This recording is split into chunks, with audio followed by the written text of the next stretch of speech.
How about now? See? You got it? Yeah, now it's there. Okay. Yeah. All right. Let me just enlarge it here so I can see what I'm doing. Okay. So now, as we in Daniel chapter 7, there were prophecies concerning the future that ran all the way up until the time of the millennial kingdom. As we go into Daniel chapter 8, we get more information on on two of the beasts. That would be the kingdoms of Medo, Persia, and Greece, with a lot more detail um, about each one, and it will span a period of about 350 years or so into the future from Daniel's time.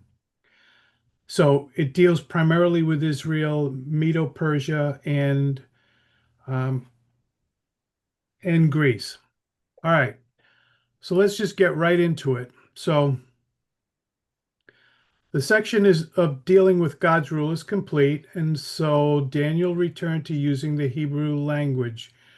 Remember that Daniel chapter 2 to 7 were written in Aramaic, and Daniel chapter 8 now, for the rest of the book, it is in Hebrew.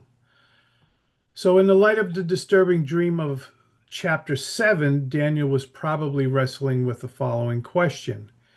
If three more Gentile kingdoms were to dominate the world after Babylon, what would happen to Israel during that extensive period of time?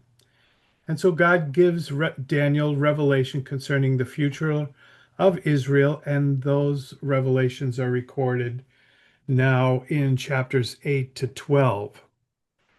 So we have the second vision introduced in verse 1, chapter 8, where we read, In the third year of the reign of King Belshazzar, a vision appeared to me, Daniel, after the one that appeared to me the first time. So, as we remember, Belshazzar was the grandson of Nebuchadnezzar, and he was the final king to reign over Babylon before they were conquered by the kingdom of Medo-Persia. And so Daniel receives this revelation around 551 BC, and it's just prior to the fall of Babylon and the rise of Medo-Persia to world power. So Daniel made it clear that this vision came after the one recorded in chapter 7. Could I get a volunteer to read that text, verses 1 to 14? I'll read it. Thank you. In the third year of the reign of King Belshazzar, a vision appeared to me, Daniel, after the one that appeared to me the first time. I saw in the vision, and it so happened while I was looking, that I was in Shushan, the citadel, which is in the province of Elam.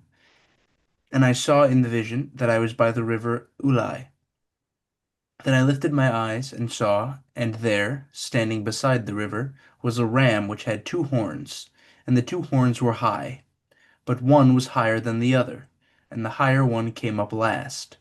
I saw the ram pushing westward, northward, and southward, so that no animal could withstand him, nor was there any that could deliver from his hand, but he did according to his will, and became great. And as I was considering, suddenly a male goat came from the west, across the surface of the whole earth, without touching the ground, and the goat had a notable horn between his eyes. Then he came to the ram that had two horns, which I had seen standing beside the river, and ran at him with furious power. And I saw him confronting the ram. He was moved with rage against him, attacked the ram, and broke his two horns.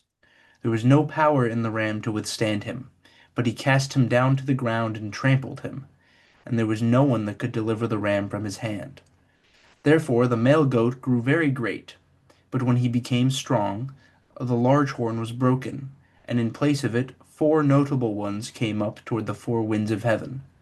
And out of one of them came a little horn, which grew exceedingly great toward the south, toward the east, and toward the glorious land. And it grew up to the host of heaven, and it cast down some of the host, and some of the stars to the ground, and trampled them. He even exalted himself as the high prince of the host, and by him the daily sacrifices were taken away, and the place of his sanctuary was cast down.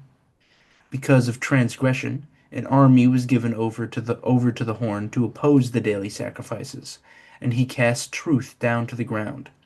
He did all this and prospered.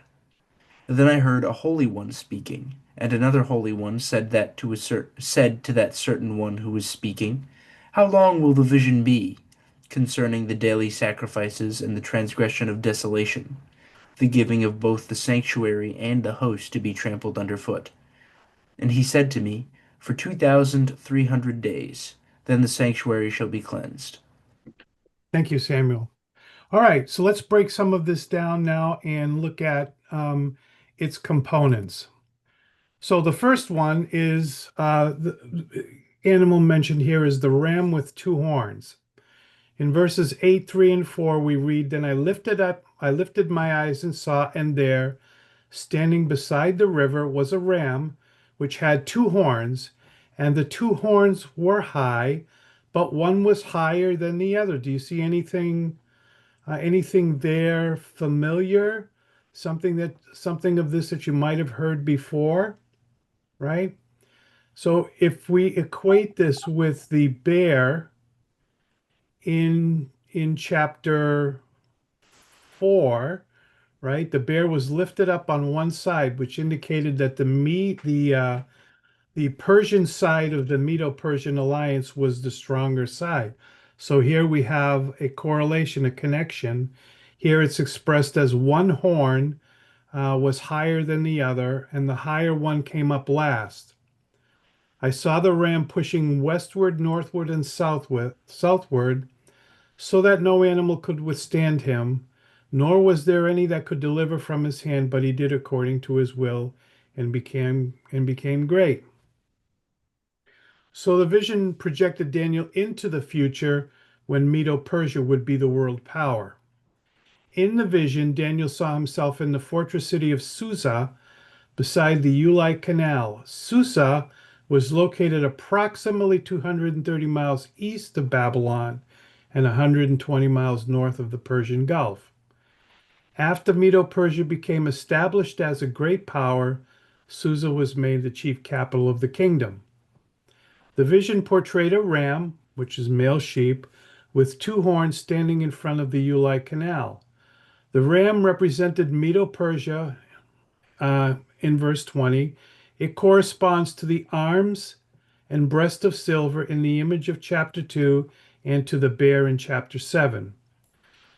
The ram was an accurate representation of Medo-Persia because in Bundahesh, the guardian spirit of the Medo-Persian kingdom was portrayed in the form of a ram with sharp-pointed horns, and the Persian king wore the head of a ram on his head when he stood at the head of his army. The two horns were long. The horn that rose later became longer than the other. Media was a powerful kingdom before Persia became powerful. However, after they formed their partnership kingdom, Persia dominated Media. The ram butted towards the west, north, and south. Medo-Persia conquered primarily towards the west, Babylon, Syria, Asia Minor towards the north, Armenia, the regions around the Caspian Sea, and south, Egypt and Ethiopia. And so notice here, with which it's almost like in these visions and prophecies, we keep going around in a circle, right? We keep circling back to the same things, but with each successive rotation, we gain more information about these kingdoms and about what their nature and characteristics will be. So that's the ram with two horns. Let's move on to the male goat. In Daniel chapter 8, verses 5 to 7, we read, And as I was considering, suddenly a male goat came from the west, across the surface of the whole earth without touching the ground, and the goat had a notable horn between his eyes. Then he came to the ram that had two horns, which I had seen standing beside the river, and ran at him with furious power. And I saw him confronting the ram. He was moved with rage against him, attacked the ram, and broke his two horns. There was no power in the ram to withstand him, but he cast him down to the ground and trampled him, and there was no one that could deliver the ram from his hand. So the next thing that Daniel sees is a male goat coming from the west. This goat represented Greece. It corresponded to the brass belly and thighs of the image of chapter 2 and the leopard with four wings of chapter 7. Alexander the Great moved his Greek Macedonian army from that direction to attack the Medo-Persian kingdom. The goat moved so fast that its feet did not touch the ground. The goat had a great horn between its eyes. Guess who this horn represented? Sure, it represented Greece's first great king, Alexander. The fact that the vision showed the horn as being located between the eyes, as opposed to on top of the eyes, indicated that this king would be one of unique intelligence. Alexander, his military brilliance enabled him to crush the Medo-Persian Empire in about 3 years' time, from 334 to 331 BC. Okay, so we straight on that. Any questions or comments about that? Yeah, Shushan, the city of Shushan was also in the story of Esther. Yes. Okay. Just wanted to. Yes, because that story takes place where? It takes In place, Persia. In In Right. Babylon. right. But it was under Medo-Persian rule, Yeah, right? yeah. So, okay. Anyone else? Okay, now we get to the four horns. Verse 8, therefore the male goat grew very large, but when he became strong, the large horn was broken, and in place of it, four notable ones came up toward the four winds of heaven. As soon as the horn became exceedingly powerful, the large horn between its eyes were broken, and four other horns rose up to replace it. Alexander died at the age of 32 in 323 BC, and his kingdom was divided among his four generals. Ptolemy took Egypt, Cyrene, Cyprus, Palestine, and several cities on the coast of Asia Minor. Seleucus took Syria, Babylon, southern Asia Minor, and the Iranian plateau. Lysimachus took Thrace and western Asia Minor, and Cassander took Macedonia and Greece proper. So the four horns that came up in place of the large horn represents Alexander's generals who took control of his kingdom after his death. There's an interesting story, all kinds of interesting stories around Alexander. Can anyone tell me the name of Alexander's horse? The white stallion? Wasn't it Bucephalus? Bucephalus. Very good, very good. Yeah, some years ago I read a book on the history of Alexander and his conquest. Just a fascinating book. He was a fascinating young man. Imagine at 32 years old, by the time he had 32, he had conquered a vast portion of that whole region. Okay. Any questions or comments on this? So I'm just curious as to what the note means by Palestine. You mean Judah and Samaria and northward? Yeah, well, so it was the Romans, I believe, who renamed the region Palestine, right? Right. So But it that would, was like 70 AD. yeah. Well, so this is the author, right? This is Renald Showers All right. saying that he conquered that area of the Middle Right. East, Palestine, right? So it's what we would call Palestine, what the news would call Palestine these days. Yes. Okay. Okay. All right. Anyone else?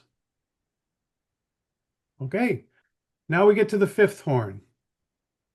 And out of one of them, that's out of the four, so we have to keep that in mind. Out of the four horns that grew up, a little horn which grew exceedingly great toward the south, toward the east, and toward the glorious land.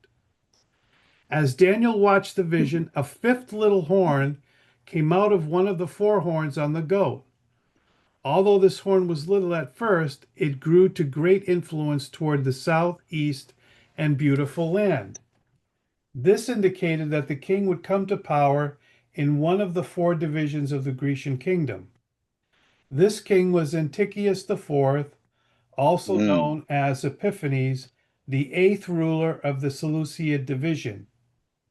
He had a small beginning, for he was not the rightful heir to the throne, and he had to resort to bribery and flattery to become king. Once he became king, he began to make significant impact through conquests and heavy-handed policies. He attacked Egypt, Armenia, and Elamius, and he tried to enforce new religious and civic policies upon the Jews in Palestine. I may be wrong on this, but I seem to remember that he may have been a Eudemian in origin, and the Eudemians Oh, were the direct descendants of the Edomites. I may be wrong. oh, I know I'm right about this as it concerns Herod during the time of Christ, but I also believe Antiochus came from this line as well. Okay, now this is the Maccabean revolt guy, right? yes, this is the Maccabean revolt guy. All right.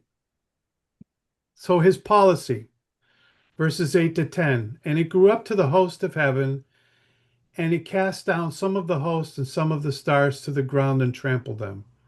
He even exalted himself as high as the prince of the host, and by him the daily sacrifices were taken away, and the place of his sanctuary was cast down.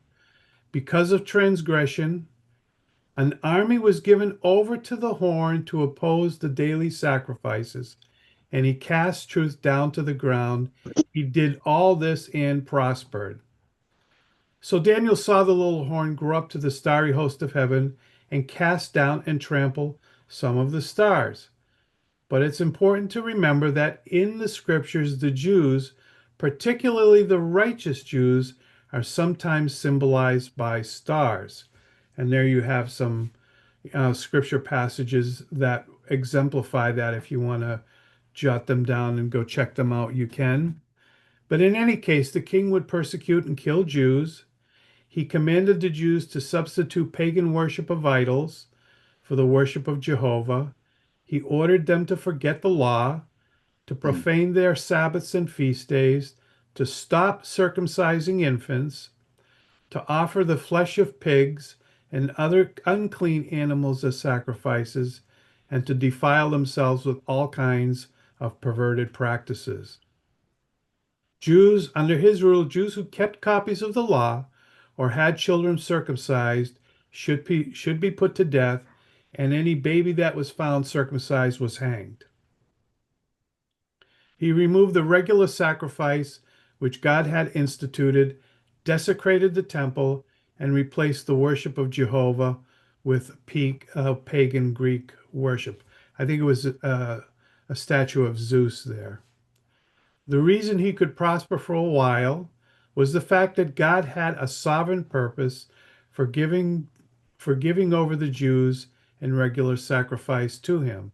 It says that because of transgression, an army was given over to the horn to oppose the daily sacrifices.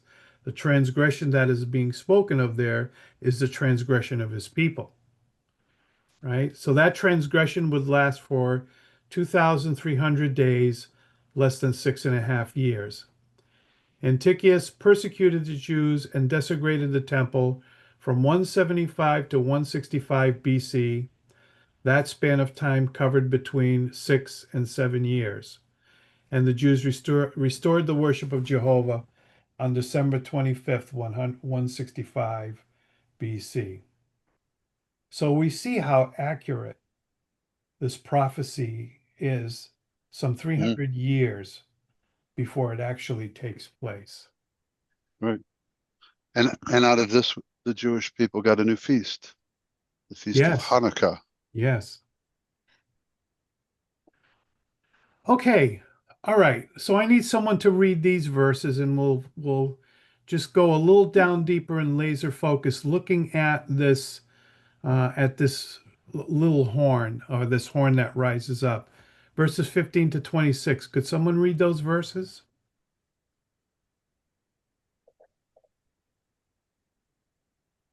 I'm turning to it. Anyone?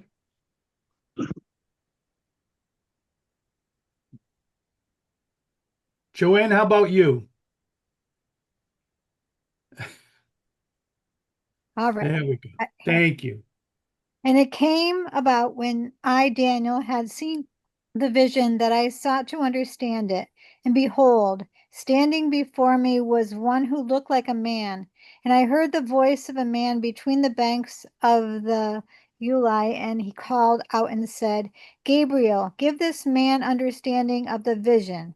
So he came near to where I was standing, and when he came, I was frightened and fell on my face. But he said to me, Son of man, understand that the vision pertains to the time of the end. Now, while he was talking with me, I sank into a deep sleep with my face to the ground.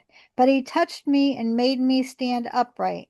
And he said, Behold, I am going to let you know what will occur at the final period of the indignation, for it pertains to the appointed time of the end. The ram, which you saw with the two horns, represents the kings of Media and Persia, and the shaggy goat represents the kingdom of Greece, and the large horn that is between his eyes is the first king.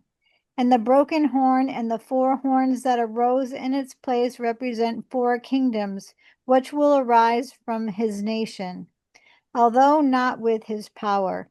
And in the latter period of their rule, when the transgressors have run their course, a king will arise insolent and skilled in intrigue, and his power will be mighty, but not by his own power, and he will destroy to an extraordinary degree and prosper and perform his own will. He will destroy mighty men and the holy people, and through his shrewdness he will cause deceit to succeed by his influence, and he will magnify himself in his heart, and he will destroy many while they are at ease. He will even oppose the prince of princes. He will be broken without human agency, and the vision of the evenings and the mornings, which he has been told, is true. But keep the vision secret, for it pertains to many days in the future. And verse 27, I'll read that. And I, Daniel, fainted and was sick for days afterwards. I arose and went about the king's business. I was astonished by the vision, but no one understood it. Joanne, if you don't mind me asking, what translation were you reading Oh, from? I was reading out of Shower's book. Oh, so that's the King James version, I believe. Straight up King James. Good. Okay. All right. So now we get a little bit more information here that Gabriel is sent, and we see in the scripture that he has a responsibility of carrying important messages from God to human beings on more than one occasion. Can anyone give me another occasion where Gabriel is sent with an important message? Zacharias. Zacharias, right? And one more. Miriam. Yep. He was sent to Mary as well. So the response of Daniel to the supernatural being was a terror so great that he fainted, right? Which seems to be the typical response of when a human being comes into contact with an angel. So Gabriel revived Daniel and made him stand up. He began the interpretation by declaring that the vision pertained to the time of the end and the latter time of the indignation. Indignation refers to the period of history during which God is indignant or angry with Israel because of its rebellion against him. The indignation began during the 730s BC and will continue to the second coming of Christ.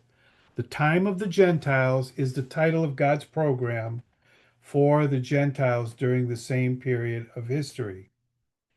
Gabriel said that Daniel's vision pertained to the latter portion of the indignation. The language implied that the indignation could be divided into two divisions.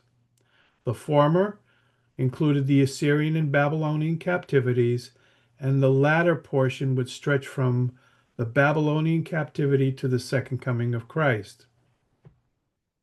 Note that the word appointed is used in verse 19. This implied that God sovereignly determined when Israel would be chastened and when that chastening would end. Any questions or comments? Okay.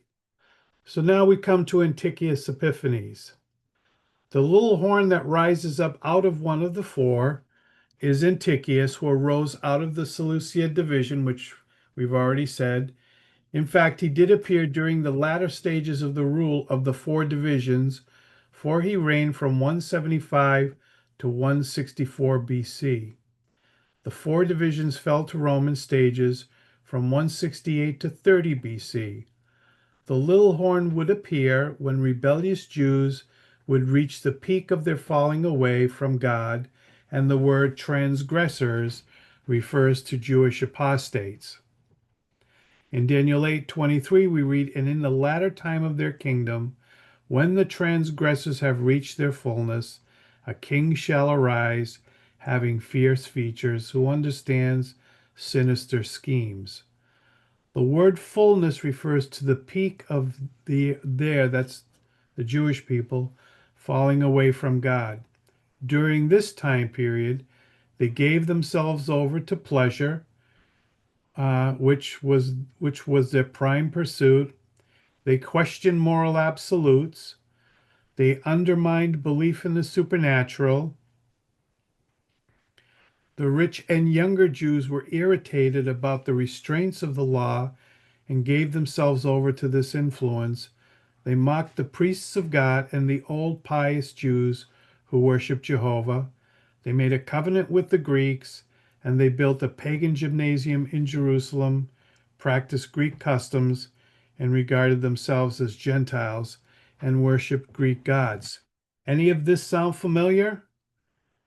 Right? We see the same trajectory taking place. You'll see the same trajectory taking place across all of the great civilizations that have come upon the face of the earth, right?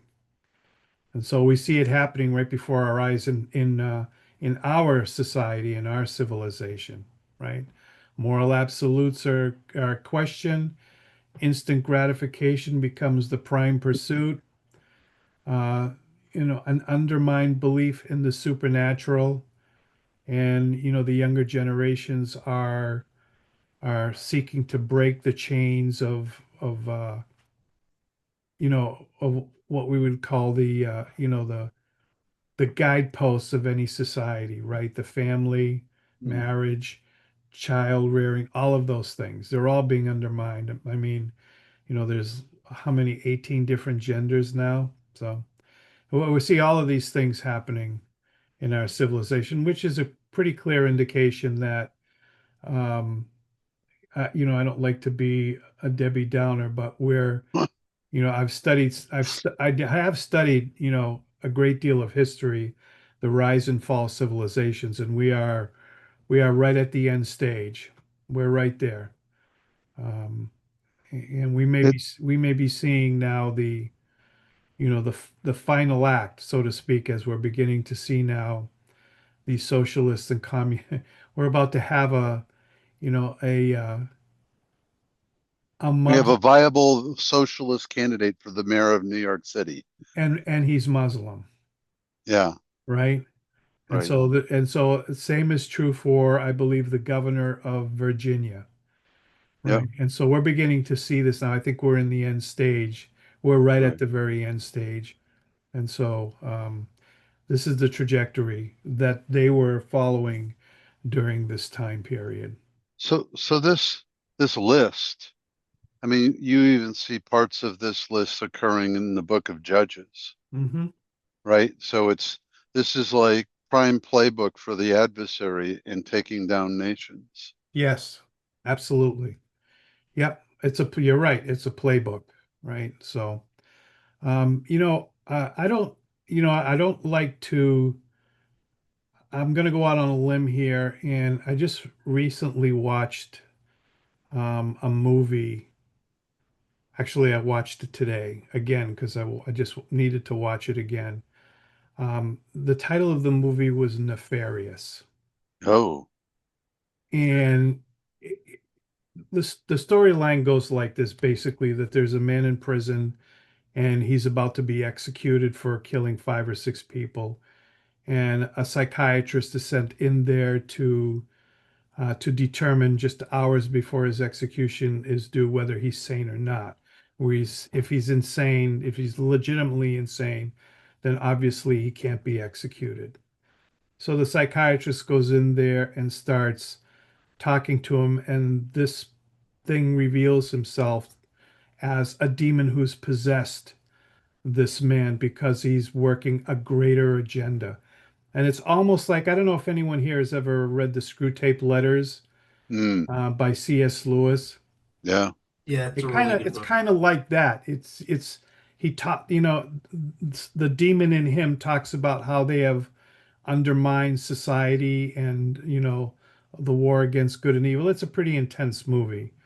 Um, but there's a definite playbook that the adversary uses, and after you've been around for a while, um, you start to learn what some of the tools in that toolbox are, and you can watch out for them, right? But here it is, we'll see this happen again. And then, if you go back and read in the book of Nehemiah, right, Mm, the campaign of intimidation right. that was used against the Jews and Nehemiah to try and keep them from progressing in their work to rebuild the temple and the walls of Jerusalem. So that you'll see these same tactics used over and over and over again. So anyway, this is the impact that he had. Uh, he made it easy for them to move away from their historical, cultural, and moral moorings, so to speak. Okay. Moving on, Gabriel stated that the little horn, through his own shrewdness, would cause deceit to succeed. Antiochus was noted for using cunning deception to accomplish his goals. For example, in order to discover what his subjects thought of him, he would disguise himself and mingle among the people to hear their comments. He deceived the people of Jerusalem into a false sense of security. Once the people let down their guard, the city was plundered, large parts were burned down and destroyed, many Jews were killed, and women and children were carried into slavery. He exalted himself against the Prince of Princes. He plundered and defiled God's temple. He had the temple rededicated as a worship place for Zeus, the chief god of the Greeks. Let me let Pat in. He had a pagan altar built over the altar of God. He commanded the regular sacrifices be replaced by the sacrifice of pigs.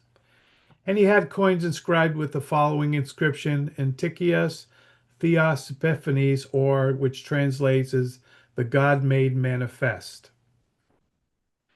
Gabriel declared that he would be broken without human agency. Now, this guy sounds a lot like the one who's coming, doesn't he? Yes. No human being would be put to death.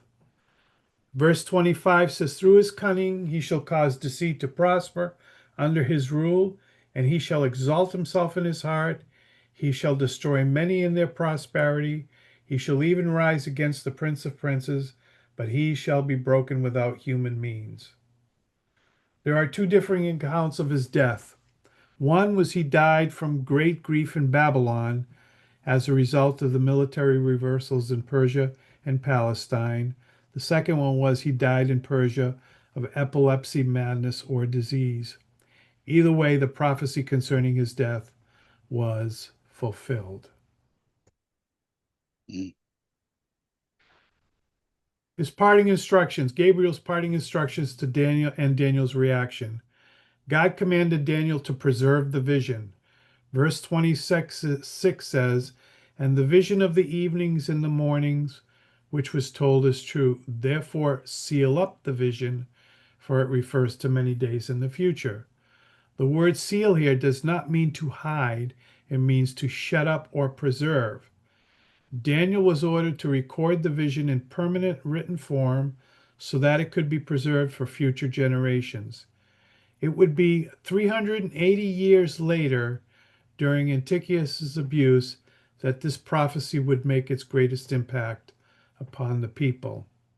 And his reaction, "And I, Daniel, fainted and was sick for days. Afterward I arose and went about the king's business. I was astonished by the vision, but no one understood it." He fainted and was sickened for days by the vision, and it continued to perplex his mind for many days. So there we have it. So if we look at this chart right in the image of chapter 2 going across the top, we have the head of gold, Babylon, winged lion, the arms and breast of silver, the bear, ram with two horns, is the Medo-Persian kingdom, belly and thighs of bronze in chapter 2 and chapter 7, winged four-headed leopard in chapter 8, the male goat with one great horn, four horns, and the little horn arising out of the Grecian kingdom. And then we have, the fourth beast there. And finally, at the end here, we have, the incoming of the Messianic kingdom. All right. Now, it's important to notice the distinction. As I said a few minutes ago, this guy sounds a lot like the one who's coming, right? But it is not. And a lot of times this confusion takes place, right? So the little horn of chapter 7 would come from Rome, which is the fourth kingdom. Remember? But the little horn of chapter 8 would come from Greece, which is the third kingdom. The little horn of chapter 7 would be an 11th horn, uprooting 3 of the 10 horns. The little horn of chapter 8 would be a 5th horn coming out of one of the 4 horns. The little horn of chapter 7 would persecute God's people for 42 months or 3.5 years, whereas the little horn of chapter 8 would persecute God's people for 2,300 days or over 6 years. The little horn of chapter 7 is the Antichrist. The little horn of chapter 8 is Antiochus Epiphanes, who is a type of the Antichrist who's coming. A precursor. The little horn of chapter 7 would live in the far distant future. The little horn of chapter 8 would live in the more immediate future. Although the two little horns would be distinct persons living in different periods of history, they would be characterized by similar attitudes and actions. Both would oppose God, both would magnify themselves to the level of deity and persecute the people of God.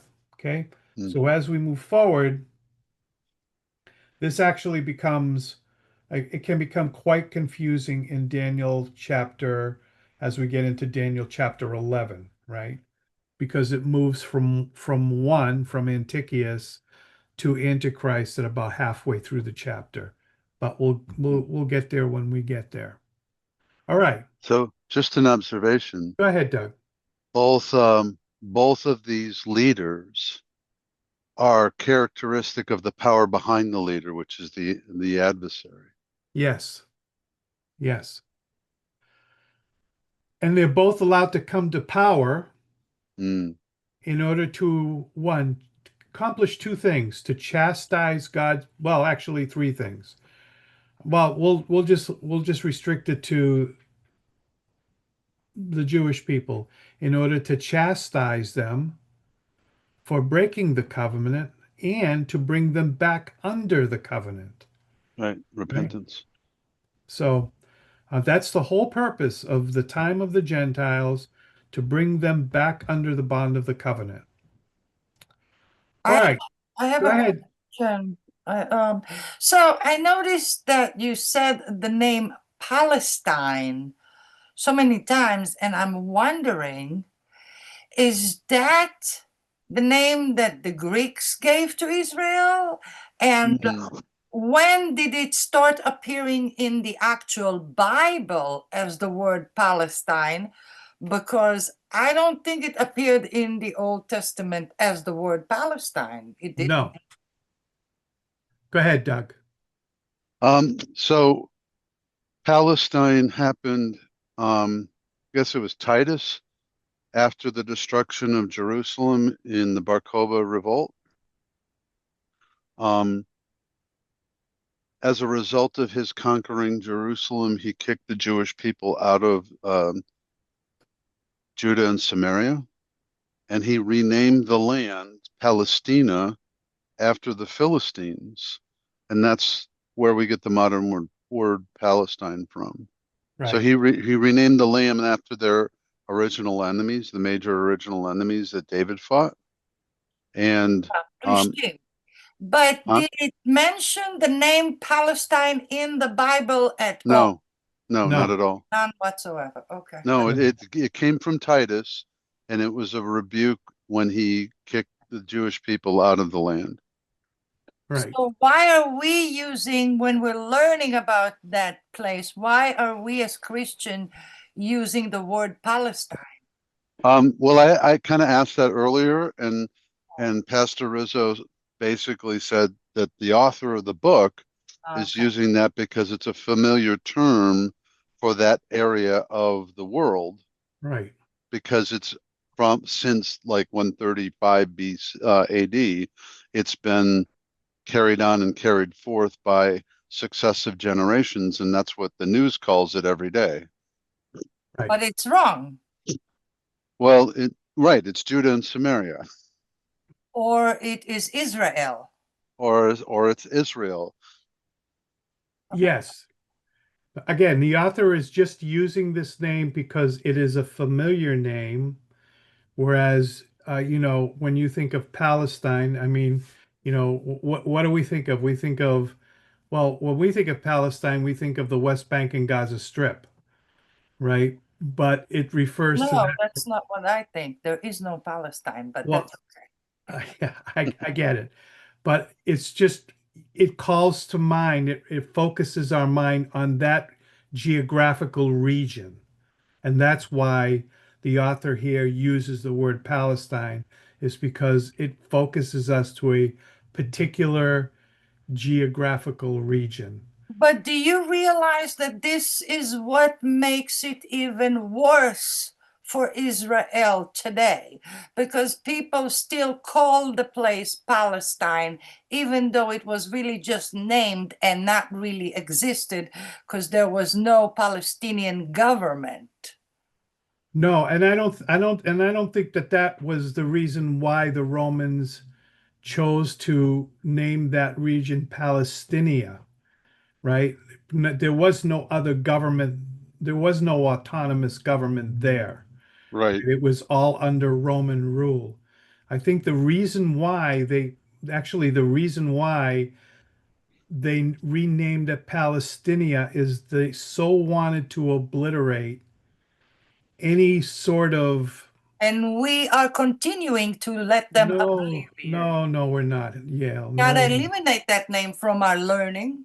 no, we're not Yale. We're not using it that way, and I don't know of anybody who, who thinks that those who are the Arabs who are living in that area who call themselves Palestinians are anything other than squatters on that land. Okay. It's simply a device that's used here in this book, all right, to focus everyone's attention to a particular geographic location. Okay, so in our normal conversations, specifically me with you or anyone else on this venue, I don't refer to that area as Palestine. I refer to it as Israel. It's merely just what the author the author is going on the assumption that if he used terms like Judea and Samaria, or Philistia, right? Originally, the land was land that was under Philistine control, right? That they wouldn't be familiar with those geographical locations. Okay? So the first edition of his book came out in 1982. So that was in the height of the beginnings of Arafat and Palestine and all that kind of craziness. Yeah.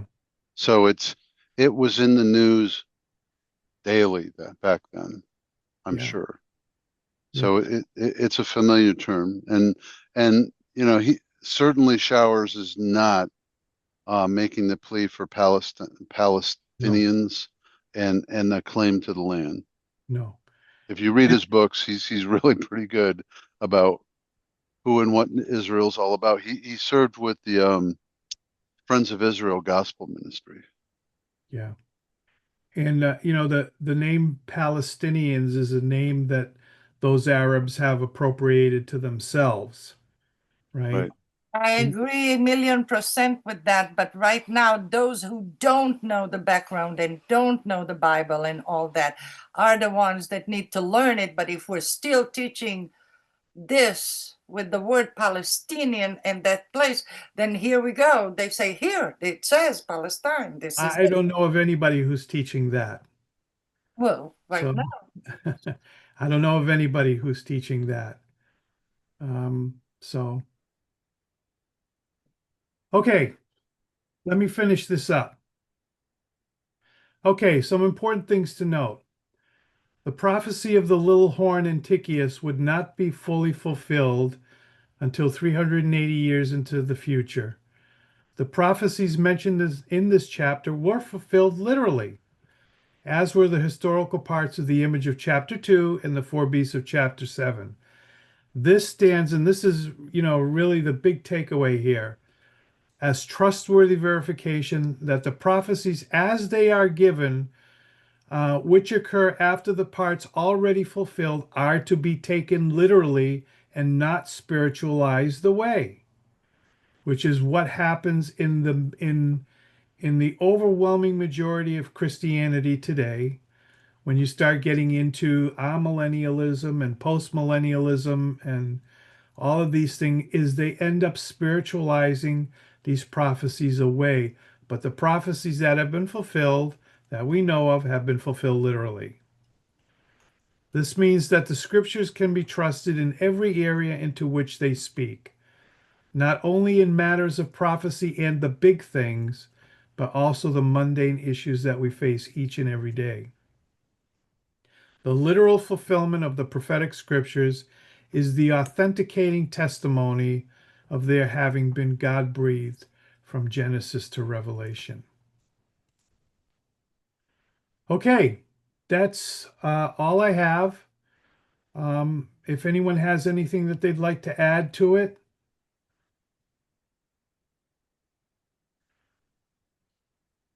All right, I'm going to ask